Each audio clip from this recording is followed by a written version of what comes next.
කත්තිනි දිය ගලලා රයක් ගෙවෙනකොට මල් පිපිලා පුදු බබදී බබ වෙන්නේ විට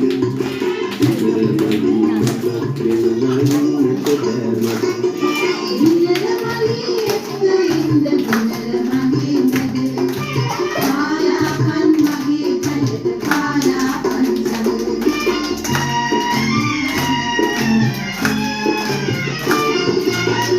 බෑමට මෙදට එළුවලේ දැනල් තුමුල් වෙමි කතා කියන